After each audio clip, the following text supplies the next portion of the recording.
what up? What's happening, everybody? Welcome into the latest edition of Fast Five Sports. I'm Matt Infield. That is Griffin Deberay. That is our digital king, Jacob Gallant, over there. Happy Friday to you all as we close in on this holiday season. It's December. Kind of nice out today, though, at least a little bit. Yeah, it's not too bad, not too chilly. It was cold last week. It was terrible. Yes. We are into December. We are done with high school football. Want to give a quick shout out to our state champion from last week, the Memphis Phoenix. Also, congratulations to Melrose and Houston. They both lost in the state championship game, but obviously getting to that point is nothing to sneeze at. So, great high school football season, almost in the books. Want to give a quick shout out before we get into the meat of our show. Tomorrow afternoon, right here exclusively on Action News 5, we have the AutoZone Liberty Bowl High School All-Star Game. I'll be on the sidelines for that game. Doc Holliday on the color commentary. Our guy Greg Gaston doing play-by-play. Griffin doing a little contributions to the pregame show, talking about those state champion Memphis Phoenix. So pregame show coming up at 2 o'clock, and then the game starts at 2:30 right here on Action News 5, our second year broadcast of that game. Really excited for that. It should be a lot of fun, although I think I'm going to get rained on the sidelines for most of the game from what our meteorologists are telling us. But as long as it's not like last year, because last year we had severe weather and thunder and delays and all that. So none of that this year. Yeah, just some water I think we can deal with. So, yeah, like I said, pregame show at 2 o'clock. All-Star game itself starts at 2:30. All right, gentlemen, the NBA is, well, I should say the Grizzlies are back in action. They've had a little bit of a break this week with the NBA Cup going on. You guys watch any of those games?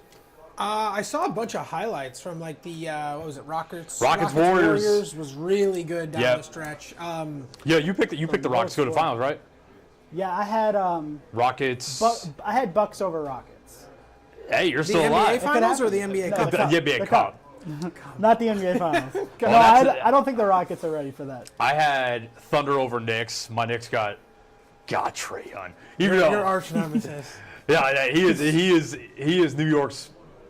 He's probably New York's most hated athlete right now. He's definitely really high up there. Although I have thoughts about, like, he played well the other night, but yeah, like Jalen Johnson, DeAndre Hunter, they have a bunch of these other guys that play well on top of that. But either way, so everyone else in the NBA has had a little bit of time off. A bunch of games got in action last night. Grizzlies back at it tonight, facing right now their arch nemesis, the Brooklyn Nets. Just crazy. The Grizzlies are 17-8 on the season. Two of those losses have come at the hands of the Brooklyn Nets, who I will say they're not great, but they have enough good players to where you catch them on a night where they're playing well, you're not playing at your best. They can make you pay. That's happened twice to the Grizzlies so far this season. So this is one of those replacement games for the fact that they are not going to they didn't make the knockout round for the NBA Cup, because that's kind of how this works.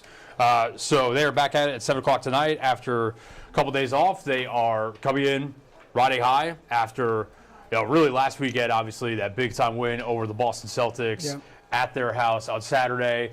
And then, you go to Washington and you play a terrible Wizards team, and they've got a bunch of guys not playing. Ja Morant, Desmond Bane not playing, but the Grizzlies throttle them as well. So, you look up now, and they are, at last check, I believe they are, with the Rockets win over Golden State, which does count for the regular season, I believe they are third in the West right now, behind OKC and behind Houston. But right in the thick of it, I think they're 3 games out of the top seed in the West and right behind Houston. And there's a long way to go. You don't want to get wrapped up in seeding too much. But Houston is 17-8 as well. So they're tied. Yeah. Okay. So, but yeah, a lot of good from the Beale Street Bears right now. Yeah, I mean, I don't think you have too many complaints. I mean, it's pretty clear when everyone's on the floor together, this team is kind of as advertised a little bit. When all the pieces are gelling how they should, as long as you're not playing the ghost of Zaire Williams, you're doing great. And Dennis Schroeder. And Dennis Schroeder, yeah. Yeah, we said last week that it feels like the Grizzlies still haven't played up to their full potential yet. And, they haven't really had everybody all together at once. Zach Edey's doubtful for tomorrow, but that's an improvement over Al. Yeah. So, yeah. I think we should see him either Sunday against the Lakers, or after Sunday they get another 3 days off, because the NBA Cup final in Vegas is on Tuesday night. So in their next game after that, here next Thursday against the Warriors, which will obviously be a really good game, given that that rivalry has kind of been sizzling the last couple of years. But yeah, I think last Saturday to me was big, and the Celtics were coming in off a back-to-back. But at the end of the day, you go to the defending champs' house, a team that is favored to win it all again this year, and we talked about, they went on that run where they had 7 out of 8 games at home, and I think they won 6 in a row coming out of that.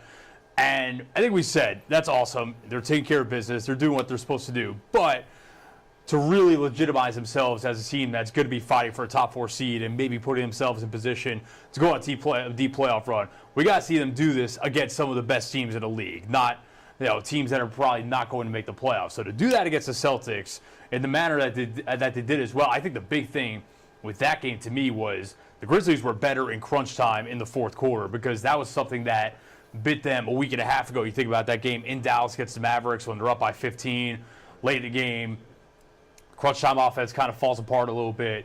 And to be fair, they also did that 2 nights before the Celtics game against the Kings here at home. That was a little bit more of a grittier, like sloppier end to the game. They just kind of found a way. But the Celtics, I mean, they just really executed their offense well down the stretch of that fourth quarter and got the stops that they needed. Jaren Jackson Jr. continues to play like an all-star. I think he had 16 points in the fourth quarter that night. We're seeing with him specifically, I think we're seeing the fruits of everything bad that happened last year. And when there were a lot of nights, it was basically Jaren and a couple of role players and then a bunch of dudes that you'd never heard of before. And it put him in a lot of situations that were probably uncomfortable for him at the time and created some inefficiencies last year. But it has resulted in him taking his offensive game to another level, and we're seeing that night in, night out. Yeah, and I think you hit the nail on the head. When we sat up here, I think it was probably 2 or 3 weeks ago, we pulled up the schedule of those 6 straight home games, and it was a lot of cupcakes. It was the Bulls, the Blazers, teams like that. Yeah. Yeah, they went on a nice run, but I think those games were important to kind of find that gel that we were all been looking for a little bit. Yes, Edie's not there, and a couple other pieces maybe aren't fully back like Gigi and Vince, but that core has not played together too many games in the last 2 years. It's been few and far between. So getting those games against maybe inferior competition to kind of click a little bit more leads you into a game like at Boston where down in crunch time, you got guys feeding off each other perfectly. Also, I'm not dunking anymore, Morant with the With the double clutch. Yeah, nuts. Nutty dunk good. Do you guys know where the Grizzlies rank in offense this year? They are offensive rating. Number 1. Yeah, and I think they're the only team in the league, if I'm not mistaken, that's top 10 in both offensive and defensive rating.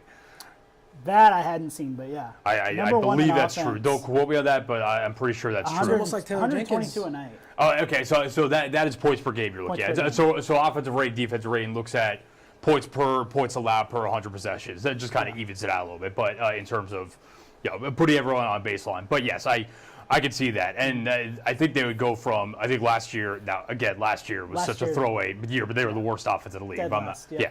So it's a lot of what we talked about, before the season. And in terms of the new coaching staff coming in and implementing these new ideas, thing is they are still dynamite in transition, which has always been their calling card since John Morant has gotten there. They're still one of the best transition teams in the league. I think this year they are adamant pushing the pace even more, and we're seeing that play out. But now the half-court offense is better as well. I think they're 15th in half-court offense this season, which is not incredible, but it is an improvement from the 22-23 team, which I think was around 20th, give or take. So, and like you said, they're in transition so often that if you can just stay middle of the pack in half-court offense, because you're going to blow teams away in transition, you just got to be somewhere in that middle pack to be, I think, one of the better teams in the league. And I think they have so much lineup versatility in terms of they can go small with a bunch of guards. Ja, Scottie Pippen Jr., when you throw Vince out there, Vince is a little bit bigger than those guys, but you throw another ball handler. They could go big. You go Brandon Clark and Jaren Jackson Jr. You want some shooting, you can go Santi Aldama and Jaren Jackson Jr. When Zach Edey gets back, you can go Jaren and Edey and throw out a monster lineup. They just have so much. Jay Huff, another shooter you can put out there as well. Just so much lineup versatility. Marcus Smart, another ball handler that I think really they can play any type of style, and so far they've shown they can be effective at it. So, yeah, I want in this month. They're going to have some tough games this month. I believe you have the schedule. I do. You usually do. Got Brooklyn, Lakers. Yeah, I think. Okay, so Brooklyn at LA on Sunday against the Lakers. Home against Golden State will be fun. I think Golden State has kind of hit a bit of a wall. I still think they're going to be a playoff team, but they're running into some issues. Unless Draymond has Rudy Gobert on a one-on-one. Yeah, and then he just walks him down like he's prime Bron. And he's Bron. unguardable. Yeah. Just walks him down like he's prime Bron. I think Golden State just run into a bit of an issue of Steph is still awesome, but they might not have. They need to figure out who their secondary guy is to make his life easier at the end of these games. A lot of trade rumors circling around. Atlanta's interesting because I watched Atlanta against my Knicks the other night, and I've long had questions about Trae Young, but I do think Atlanta has they have enough versatile wing defenders that can also score and do other things. Jalen Johnson, DeAndre Hunter, even Reese Shea, who was probably the most unheralded first-round pick or first overall pick maybe ever. Since Anthony Bennett. Yeah, in years, probably a decade at least. He showed some signs of, like, he could probably play as well. So they're interesting. Clippers are playing well. I don't know if the Clippers are going to last, but I can see the Clippers maybe being a play-in team. And I think Kawhi Leonard is back at practice. I mean, with Kawhi Leonard, who knows when he's actually going to play. Yeah. Who needs Kawhi Leonard when you got Norm Powell balling? Norm Powell's out? hooping, man. I've always liked Norm Powell as like a six-man. I didn't think he had this in him, though. I mean, he's basically, I'm not going to say he's 22 or made leaving 23, Paul George a wash, but like kind of close enough to it to where they're not really thinking about that. Now, I think at the end of the month, Grizzlies have OKC, which I think a matchup we're all looking forward to. Yeah.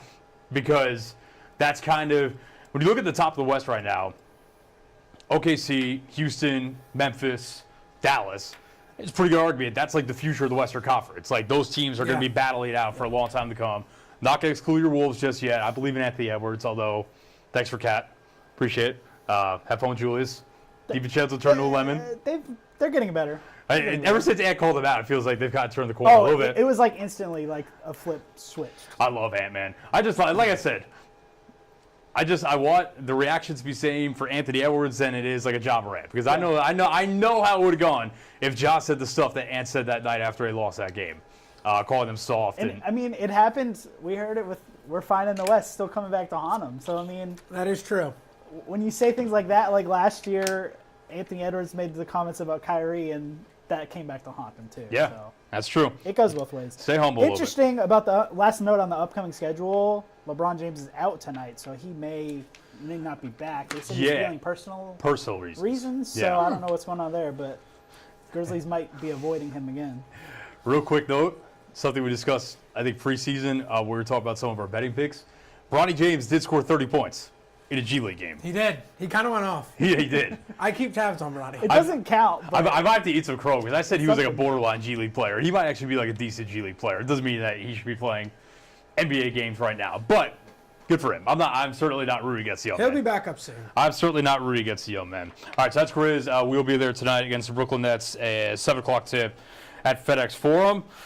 Talk some college football because that is always a hot topic of conversation in December. It is almost bowl season. Tomorrow we have Army-Navy, correct? Yeah? Mm-hmm. Got Army-Navy tomorrow, and then we get into no, wait, actually, I'm sorry. We're keeping this on a hard one. We will talk college football in a second, but we're going to talk some Tiger basketball first. My apologies there because they have a big win tomorrow on the road Big at one. number 16 Clemson.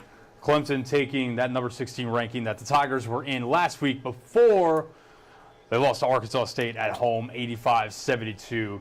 You were there. You were shooting the game. I mean, just Arkansas State controlled it throughout. I mean, there's really not much to be said. Arkansas State was better from start to finish. Tigers cut it to, 8 in the second half? But Arkansas State, the Red Wolves, credit to them. They did not give Memphis much room for hope throughout the game. No, and we talked about this a little bit. It's going to be looked at as a bad loss, right? A lot of people on the outside looking in, oh my God, they lost Bye to game. They lost a bye game. They lost to Arkansas State. So what was a quad 4 loss is now a quad 3 loss. Yep. It's already gone down. Arkansas State has a legitimate chance to win the Sun Belt. Yep. They most likely will come out of the Sun Belt and be in the March Madness bracket. Now, still, with all that being said, the Tigers needed to be better. I think everyone knew this was going to come at some point. You knew they were going to drop one of these early on. Yeah. They're not going to go on this ridiculous tear, and they did what they needed to do in Maui, and I think that's going to give them enough of a buffer. Yeah. I think the question is just what everyone is asking, what everyone keeps saying. Is this going to turn into what happened last year? Yeah. Are they going to fall off the rails here? Or do they have the leadership with the coaching staff and with the players to kind of keep this thing afloat? And I mean, this weekend's going to be a huge test against a team that handled Kentucky pretty easily. Yep. I mean, I watched a lot of the end of that game between Clemson and Kentucky. Clemson brought back a lot of dudes from last year's Chase Hunter comes to mind. Elite 8 team. Yeah, they got those two big guys in Yep. the middle. So They lost P.J. Hall, basically, who was a great player, but they Great. brought back a lot of reinforcements. brought back a lot of guys, and they're just a grinding team. You watch them play; they just played such great defense against Kentucky. So it's going to be really interesting. Tough place to play. I'm sure it's going to be rocking tomorrow. So yeah, it's do or die. I think. I know it's early, but it is very much kind of what team comes out. If they go into Clemson and lose by 16 and it doesn't look competitive, I do think there's going to be a lot of questions Yeah. around, is it going to happen again? Yeah, I think. Yeah, now I'm thinking back to last year's game because Memphis beat them here last year, Yeah. and that was an awesome game. Really fun game. Came down to the wire. I said on the note of what happened last Sunday, like you said, we talked about it. I think we're going to look up in March and say that Arkansas State and Louisiana Tech, the team the Tigers beat last week before they faced Arkansas State, were better than probably just about every team in the AAC. Because I don't know Yeah. if you're keeping up with some of the garbage teams that UAB and Tulane It's and bad. my USF Bulls are losing to. I mean, it looks like an especially down year in an already, frankly, terrible conference. Yeah. So I get it.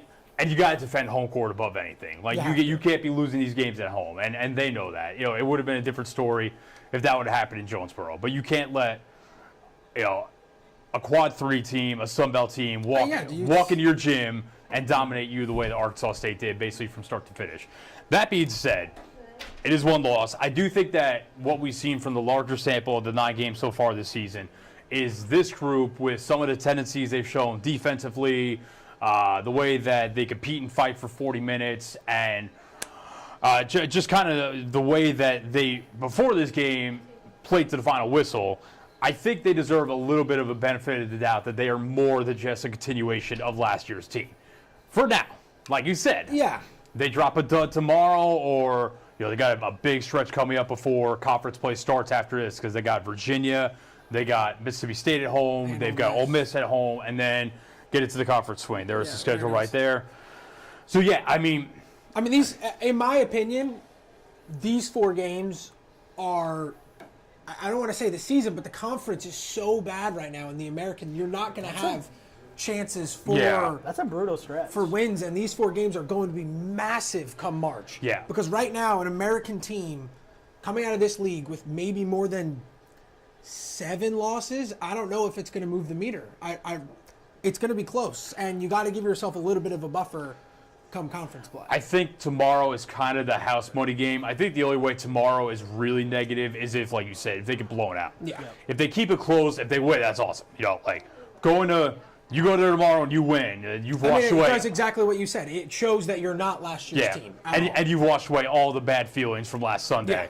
Virginia, obviously, Tony Bennett retired 2 weeks before the season started, so that's a bit of a mess. 19 points in the first half the other night. Oh, maybe Tony Bennett didn't leave after all. The shades of their their playing game the round of 68 game last year. Was that against Colorado? Oh my God.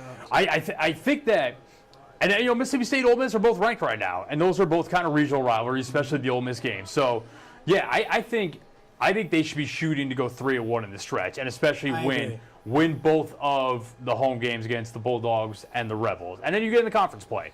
At the end of the day, if they play to the level that we know they are capable of in conference play, and they take care of business and win the regular season and then make a deep run in the conference tournament, if not outright win the conference tournament, they'll be fine. Yeah. But, I'm with you. Tomorrow, you want to see the team that showed up in Maui much more than the team that showed up at FedEx Forum last week. Yeah, you want to see a bounce back at the end of the day.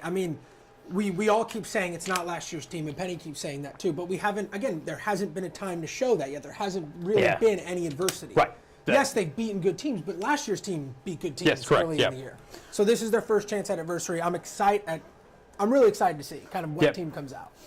That is, I believe, a 10 a.m. tip from a 10 a.m. Central tip. 11. Oh wow. It's a 10 or 11. It is a morning tip Central time from Clemson. So it is 10 a.m. Yeah, it's 10 a.m. here. So yeah, that's gonna be another thing. An early game on the road. So hope they eat their Wheaties, get the rest tonight, and they'll be all right.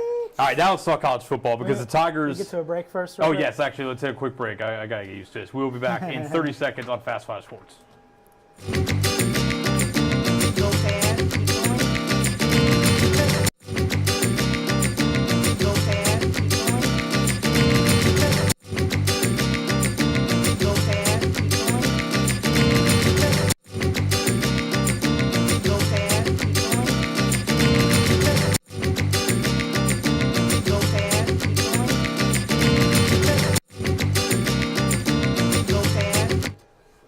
All right, we're back on Fast Five Sports alongside Griffin Demaray and Jacob Gallant. I am Matt Infield. We are transitioning from Tiger basketball to Tiger football. It is about to be bowl season, like we mentioned before. Army-Navy, the annual game coming up tomorrow.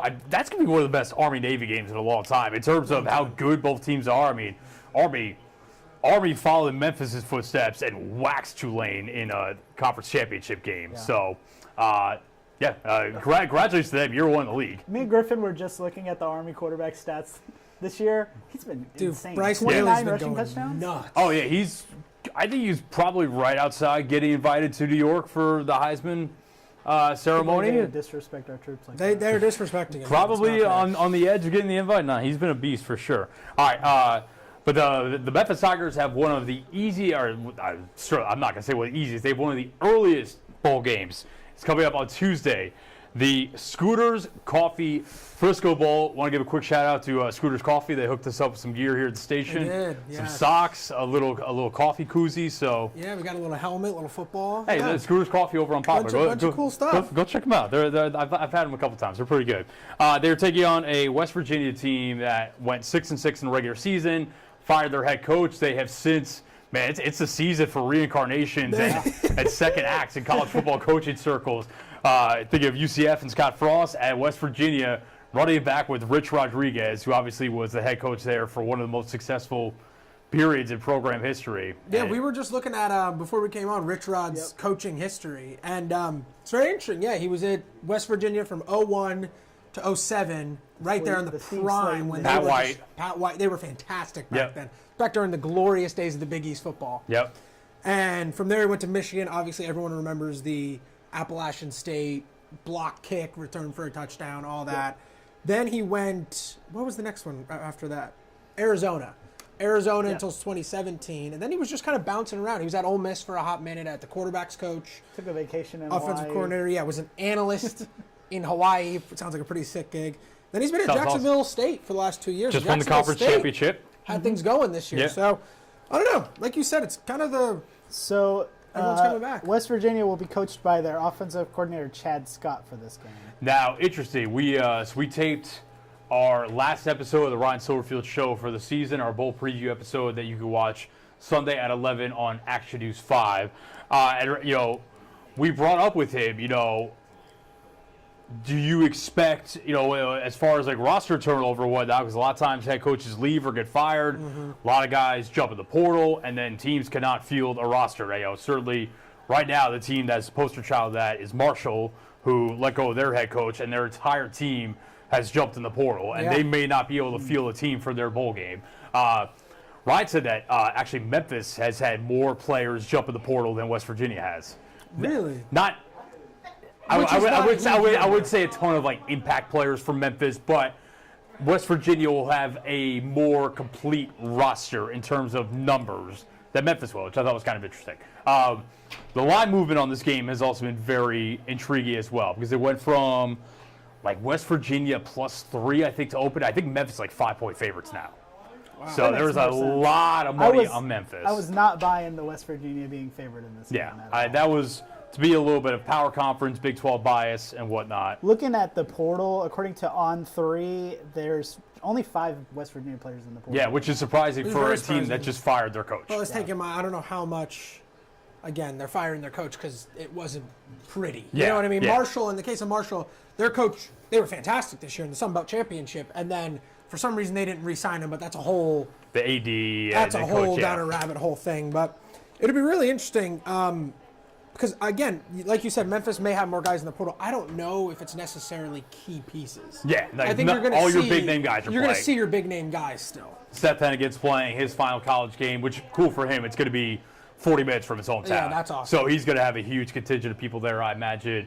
Talked to Mario Anderson on the Ryan Silverfield Show the other day. He's playing. Talked to Chandler Martin. Asked Chandler Martin about his future. Tune into the Ryan Silverfield Show to get your answer on that. Rock Taylor's playing. Jameer Blackham's he's playing. What a tease! Well Yeah. done. I try to throw it in there when I can. But yeah, I think, and these guys care about getting that 11th win. You think about it. I mean, back-to-back years, 10 wins. Listen, you can say whatever you want about the conference and the schedule, and that's all fair game. End of the day, you win 21 games in 2 years.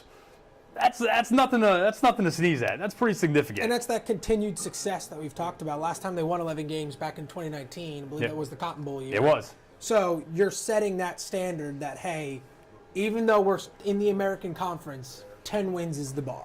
That's where we're going to be from here going forward. And if you could win, if you can create 2 straight off seasons where you're going in with momentum. Last year it was the dominant victory over Iowa State in the AutoZone Liberty Bowl. This year, if you go into the offseason beating Tulane in New Orleans, knocking them out of the college football playoff picture, and then beating another Big 12 team in your bowl game in West Virginia, man, that's a heck of a recruiting pitch to guys in the portal and high school kids and whatnot, saying, hey, like we got good things going on for. I think it'll be more portal guys, but we got good things going on for next year. Like, come join us.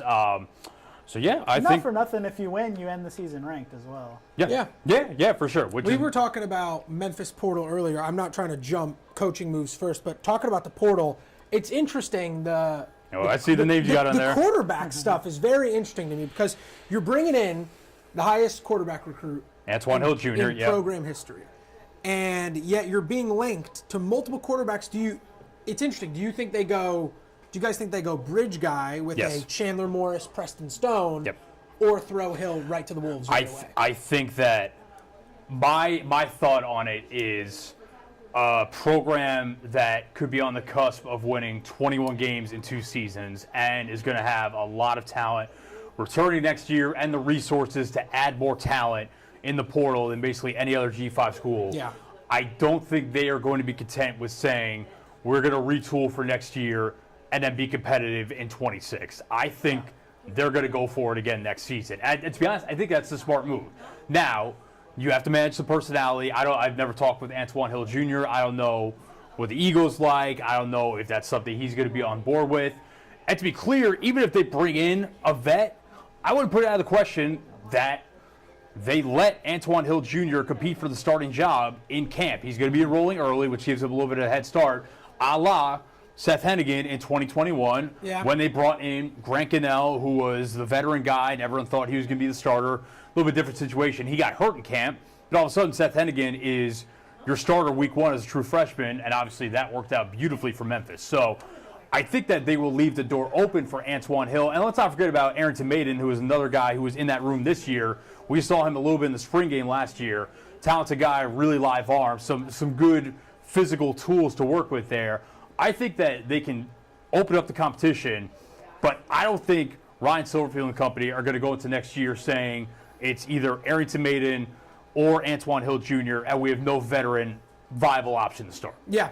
And I mean, the 2 guys I named were just 2 guys that I've seen kind of circled around. Yep, I've seen a too. lot. And Chandler Morris at North Texas, North we saw what he did against Memphis this year. Yeah. Tigers won that game, and he tore them up. He was fantastic. And Preston Stone was SMU. billed as supposed to be one of the best quarterbacks coming into the season just throughout the country. I mean, I heard his name thrown around everywhere. Got off to a slow start, was benched for Kevin Jennings, who's been amazing at SMU. And, now Stone's looking for a new home. It'll be interesting because I think Stone is going to be a guy who's going to have more Power 4 offers. Yeah. But the question is he going to go to a Power 4 where you're going to have probably a much stronger competition, or come to a Memphis where you're battling a true freshman? Yes, he is very talented, but he is a true freshman. So the portal stuff's very interesting. I think it's just all about, and I do trust this coaching staff.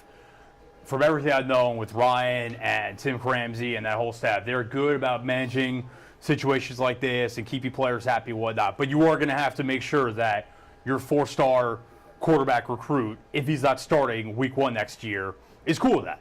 And if he's all right with maybe taking a red shirt or just being a backup, whatever it might be. I would imagine if he's not starting, he's going to take a red shirt. But, I mean, that could also play out throughout the season. But, yeah, I can't see this staff that clearly is – I think they're frustrated they haven't got to a conference championship game yet. Yeah. I don't think they're going to sit there next year with all the talent they could potentially have coming back and say, nah, we'll give it a go next year. Well, I mean, we've seen that work other places. I mean, Ole Miss 2 years ago, Jackson Dart started the whole season. It was okay, ended up finishing 8-4.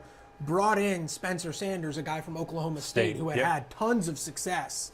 And said, hey, Jackson, if you want this job, you got to go win it. Yep. You know what I mean? So I agree with you. I don't think there's anything wrong with bringing in a veteran piece. Just going to be interesting to see how they handle that kind of power dynamic almost between them. Fun fact, you know where who Spencer Sanders preceded in high school? Who? Seth Hennigan. No way. He did. He was their God, starter. what a flashback. It all ties He was their starter before Seth at God. Ryan under Seth's dad. While we're on the subject of college football, we got to talk about a wild week in the coaching circle there. And the wildest of them all is something none of us saw coming. Imagine saying on January 1st this year that by December 12th, Bill Belichick would be the head coach of the North Carolina Tar Heels. Wild sense. Yeah, I don't know. It's so strange to me because I'm thinking you got rid of Mac Brown or kind of chased him out because you thought, oh, this he's older. He doesn't want to recruit anymore. It's a whole process. Then you just bring in. They did get a younger head coach. Belichick is 1 year younger. By 1 year, yeah. I mean, I don't know. It's a lot for me. I don't know what you think. It's very weird. I can't help but shake the feeling that his NFL shtick is his do your job stuff is not going to translate well with college kids. Especially in today's college football, like, man, there is so much these coaches have to deal with, and you have younger coaches that literally say it is so hard to, like, you're going to have Bill Belichick walking into living rooms of 17-year-olds saying, I He got his girlfriend. Coach, I need $2 million. Out of pocket. I need $2 million in order to come there. He's going to be like, what? Like, I don't know. I just think, I think this is going to not work out well at all. But he's got a 5-year deal and he's got his son. Well, it's really a 3. Is It's it? 3 guaranteed. I did see he has a buyout of only $1 million after 1 year. Okay. So they basically have a trial period. Yeah. I think it's more of if he wants to jump back. So if to he the gets bought NFL out after 1 year, a does his son become the head coach after? Because isn't that That's part a of the good deal? question. That the I son know. is supposed to be coaching? Is that, I I mean, that contract is going to be public record, so we'll find out the answer. It's been I floated hope around. I hope that was like a handshake deal that they can Yeah. just renege on because that's not a good idea. I mean, as much as, I get why North Carolina did it. Yeah. Because, man, they haven't won a conference championship since Lawrence Taylor played there in 1980. They are not irrelevant, but they are certainly seeking relevance. And they've had little flash in the pan moments, but they went 6-6 this year. They are a middling P4 program in one of the weaker P4 conferences.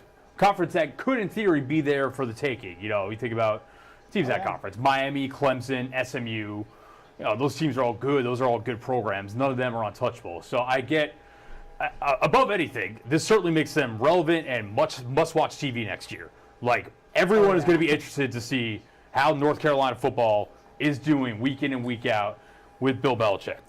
I cannot see it working in the sense of what defines success. Because if you're telling me the guy that has won 6 Super Bowls was the head coach of the greatest dynasty in the history of the NFL, is 14 wins away from the all-time head coaching record for wins in the NFL, if you're telling me he's going to be cool with going 8-4 every year, I'm not buying that. no.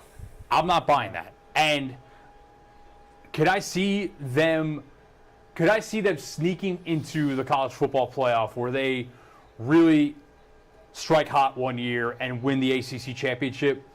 I think it's possible. Could I see them seriously competing for a national championship? I don't.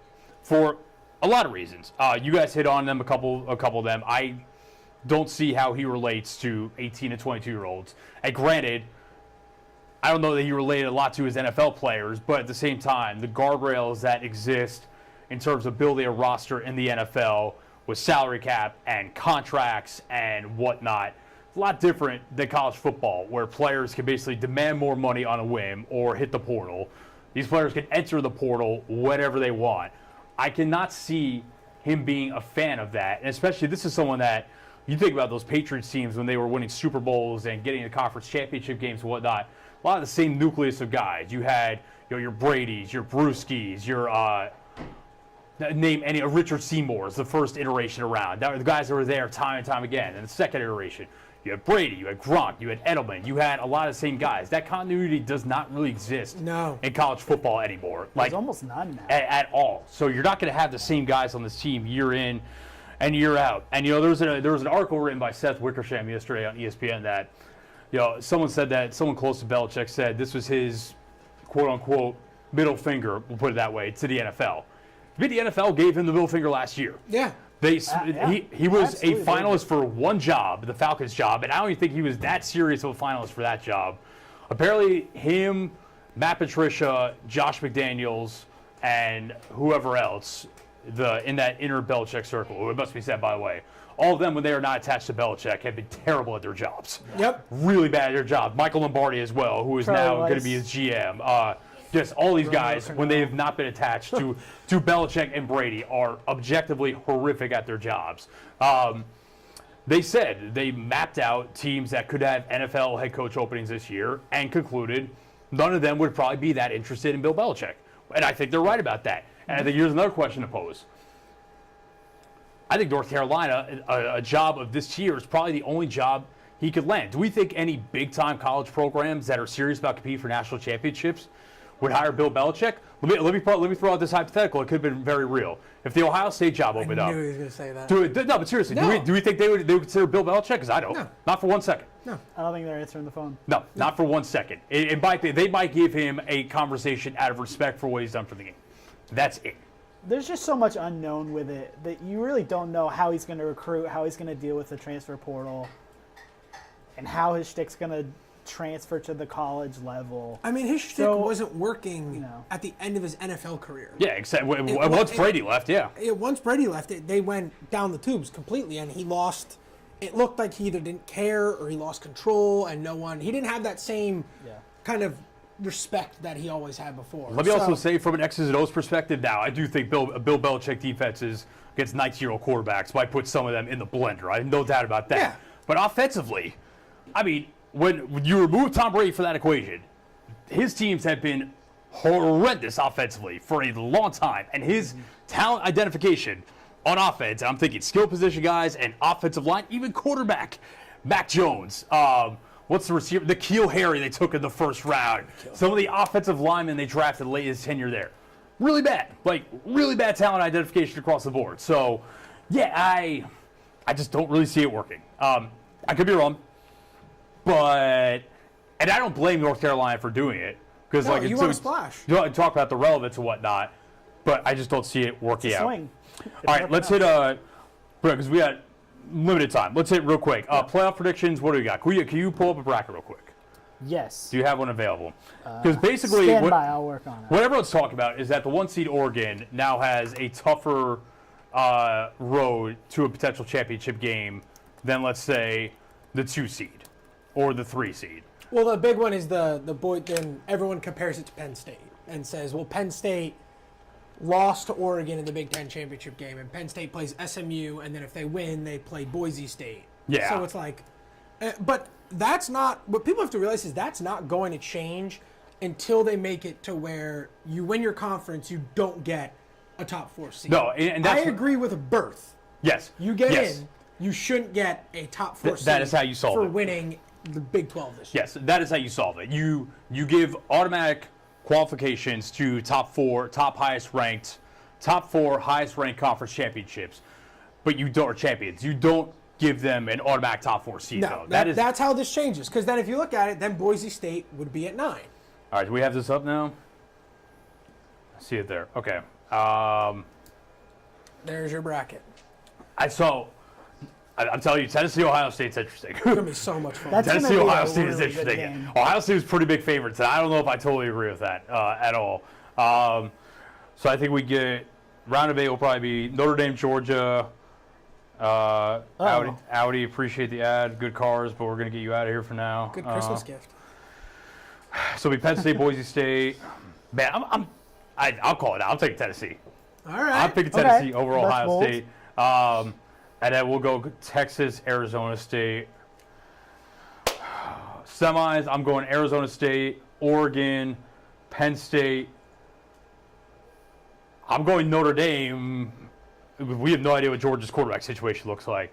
So it probably lines up Notre Dame, Penn State semifinal.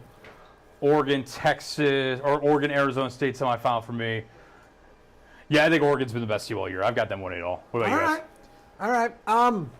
Call me crazy, and I swear to God, this is not You're SEC crazy. bias, but I think Georgia's going to find a way to win it. Ooh, if they do it. They do it. I don't know, man. I know they're not that good. I know they're not that good this year. But every game, they find a way. They just keep finding ways to win. Everyone said Texas is going to have them this time. Carson Beck got hurt at halftime, and everyone's like, oh, it's over. And then the backup came in. I don't know if you guys saw that play where he got leveled. Oh, on yeah. the 5 One of yard the line. craziest hits of the season. Never yeah. seen that in my life, and he didn't fumble the ball. But I think they just find a way. I don't believe in Texas. So there's my SEC bias gone. I don't believe in Quinn Ewers either. I don't believe in Quinn Ewers at all. I just think Georgia's going to find a way to kind of run the table here. I'm going to go Georgia. Oh, God. I don't want to say Oregon. I'll say Oregon. It's cookie cutter, but The only thing I know for sure is that Texas does not want to see Georgia again.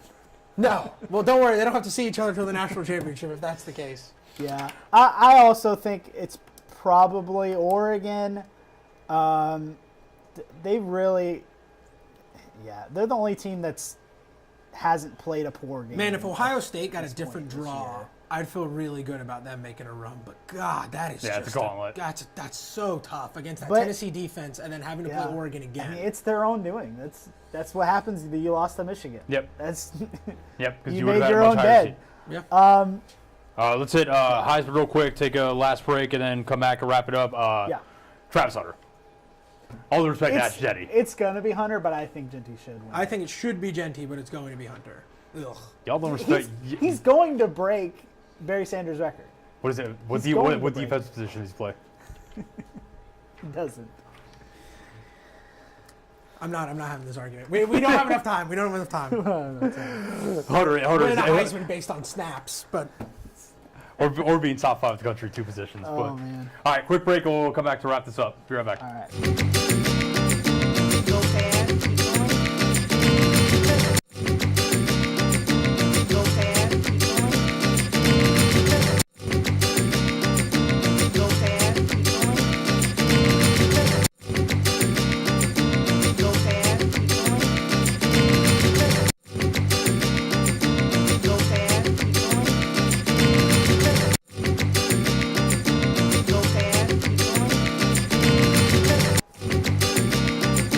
Go fast, keep going. All right, we're back to wrap up Fast Five Sports. Let's hit on real quick MLB Hot Stove. So just within the last hour and a half, big move. Kyle Tucker, star outfielder for the Houston Astros, traded to the Chicago Cubs for a deal involving Isak Paredes, Hayden Wesneski, who's kind of a hybrid starter reliever, and prospect Cam Smith. Don't really get it for the Cubs because I think they're not going to pay Tucker when he's a free agent next offseason. So it's a 1-year rental. And I think basically what's going to happen to them is what happened to the Yankees with Juan Soto. You get him for a year, except I don't think the Cubs are going to the World Series, then he's going to walk out the door. So I'm also a Cubs hater, so I'm all for that. Juan Soto, obviously, 15-year, $765 million deal. Could be $800 million with the Mets. Steve Cohen's not playing, man. Man, he really shout out to Juan Soto for betting on himself because when he turned down the 440 from the Nationals. Yeah. Everyone was like, "What is wrong with this guy?" And He then knew. he almost doubles it. That's nuts. Here's the thing. If it doesn't work, which I think it's going to work, It's gonna. Soto's on a fast track to Cooperstown. Incredible hitter. If it doesn't work, though, guess what, man? Steve Cohen has so much money, it does not matter. It truly does not matter. And they didn't give up any players to get him. So, yeah, that's, Citi Field's going to be popping next year. AL East, Garrett Crochet traded from the White Sox to the Red Sox. Like that move. They gave up. someone's playing with the camera. We're just checking out the fresh market. It's It's all going crazy behind me. Is it wind? It's not even windy out. What's going on? No, I think someone's moving it back in the weather right. center. The control room's moving it. They're always up to no good there. All right. You like Crochet to Boston? I listen, man, he's 25. Oh, I love it. I think I think there's a non-zero chance if they let him get a full workload of innings next year. I think he can win Cy Young. I love that move. They needed to make a splash, especially the Yankees keep making moves. Boston's a team that really needs to Yeah. go all in. Because their fan base is starting to get annoyed with their lack of activity lately. Yeah. So, And they have a huge wealth of prospects that they Yeah. can deal with the loss. and they didn't give up any like their top guys. So yeah, I'm with you. I kind of don't get why the White Sox traded Crochet. I mean, he's young. I get you get Hall players and they're really far away. But he's 25. He's really good. That's my only thing. The several assets over one asset. No, I is get that. what I- they Fun are. fact: the White Sox are plus 50,000 To win the AL win Central. The AL Put a Central. little Yep. money on it to win the Central. Oh, Yeah. I thought you were gonna say No, World just Series. the Central, just their division, plus 50,000. Coming off a record 121 losses. I don't know about that, but it could be worth $1. If you throw $1 on that, you win. Oh, I'm bad math. Throw $1 on that, would you win? $50? No, would you win 500? No, 50,000? plus They're 50,000. plus Is 50,000. that 5,000? Maybe. If so, Maybe throw not. it Maybe. on- if so, throw $1 on it. That's Yeah, crazy. Might be worth $1. Maybe throw White Sox- $1 on my it. White That's Sox not, jersey. not official gambling advice. Disclaimer. Yankees lose Juan Soto, sign Max Fried, 8 years, $218 million. I'm not a huge fan of that move. I think Max Fried's pretty good, but It's a long time. he's had forearm issues the last couple of years, which is usually a precursor to Tommy John. Wasn't as good last year as he's been the last couple of years. That kind of struck me as we just lost the biggest prize of the free agent market to the crosstown rivals. We got to make a splash now. Yeah. Bit of a panic move. Wasn't a huge fan. And yeah, I mean, and then they ended up they didn't really need a starter. They just improved on their starters because they traded Cortez. And they traded Nestor today. Cortez today to the Milwaukee Brewers So for it was Devin really Williams. I mean, he's an improvement over Cortez, obviously, but Yeah. the 8 years is what kind of scares me on that. Well, and also I think they felt like they might have needed to do that because the early returns on Carlos Rodon from a couple That years too. ago are not great It was either. definitely a bit of a panic move. And then Bregman, Arenado. The Cardinals said they're going to try to trade Nolan Arenado, which they should. Yeah, the Cardinals are doing what they should do. Like they should Hopefully, reset, get some younger guys in there. interesting that the Angels were reportedly on Arenado's He's from teams. Southern California. I think that's the only reason why. Yeah, still interesting. His list was, I'm trying to think, it was Angels, Red Sox, Phillies, Mets, Oh, God. Padres. There's one other team. I think it was like 3 West Coast, 3 East Coast teams. Yeah. Forgot what it was. So, Either way, Alec see. Boehm, you are a St. Louis Cardinal. no, we're good on him. All right, Some younger guys. let's finish this up. NFL Week 15, good week ahead. Although it started with a dud last night. Thoughts and prayers for me starting Cooper Kupp in the Actions 5 work league playoffs. I'm still projected to win. At least you made the playoffs. After my miracle run from 3-7 to sneak into the last playoff spot. Full disclosure, my team is nasty. Ton of injuries, and everyone had their best week yet. Squad is stacked. Shout out to him on the bye. Yeah. One seed or 2 seed? We're the 2 seed. Andrew Douglas, 1 seed. Andrew Douglas has the Saquon Jalen Hurts stack Yeah. that has been You could just nuclear say the last you 6 could just say he weeks. has Saquon. Yeah. But when Saquon doesn't score, then Jalen Hurts Hurts, gets yeah. pushed in the end zone, Yeah. so he still gets Yeah, points. Andrew Just Douglas. throwing it out there, I did score more points than anyone but Andrew. Still didn't make playoffs. Yeah. The things that need to line up for me last week to make it, including you losing. Oh, Yeah. he would've got made it sent if- to his maker by Josh Allen. Yes. He was on the run end of like literally the greatest fantasy week by a quarterback ever. That So, is rough. Yeah, it's Yeah. tough. But yeah, we've got on that though. We got Bills Lions this week, I believe. That's That'd gonna be You got Yeah, it's gonna be Eagles- awesome. Eagles That's gonna be Steelers, Eagles Steelers should be That's a good one. Keystone fun. State showdown. Yeah, fun, interesting game. I'm trying to think of the Sunday night game here on Action News 5. Man, it is the Packers Seahawks. Seahawks. Man, Yes, weird yes, things I happen knew in that matchup, especially in Seattle. Yep. Sorry. Yeah. What do you want to talk about first, 2012 or 2014? Neither. Moving on. That's a pretty good game, though. Monday night, you can make other plans. It's Falcons Raiders. Oh, and we've got Bears Vikings too on Monday night. We got a Monday night doubleheader. Oh, okay. Yeah. That's still. Do I want to watch the Bears or the Raiders? You don't want to watch the Desmond Ridder revenge game? Although Aiden O'Connell might play. Sounds like my worst nightmare. That sounds like my worst nightmare. All right, so that's that. All right, we're going to wrap this up with some quick trivia so we can let our 3:30. Or you setting up 3:30 today? Yeah. All right. It's not even gonna move. It's gonna stay Oh, right well, there. yeah. I mean, if he's not rushing us out of here, we're good. I mean, I still gotta get it set up, but You're yeah. a digital king. we, We're fine. we can hit the trivia here. I got some good ones. All right. So all salary-based questions this week. God, okay. So Bill Belichick is making $10 million per year with North Carolina. Yep. Can you name the 5 head coaches that will be making more money than him? Okay. Kirby Smart, Yes. Dabo Sweeney. Yes. 11. I believe Ryan Day. Yes. By a little Yeah, bit. it's like you might be out of luck here because I saw this graphic the other day, or I saw it somewhere. I'll let you go. 2 more. DeBoer on there? I No, think DeBoer he's is also 10. making 10. Yeah. So Alright. they'd be tied. Blanning. No. Sark? Yes. Yeah, it's like Sarkisian's making 10.6. it's not Lane. Lane's at 9. This guy's a bit of an underachiever so far. Norvell's at 10, right? Norvell is also tied with him. Yeah. A bit of an underachiever so far. It's not Luke Fickle. There's you- no way Sherrone Moore makes that much. Could you either. give me a region? West Coast. Lincoln Riley. Yeah. Good Lincoln call. Riley. Definitely not. Those are the only coaches making more than Bill Belichick, who has never coached a college game. Oh my God! I didn't know he was making 10. That's ludicrous. Okay, so Juan Soto signed 15 years, $765 million.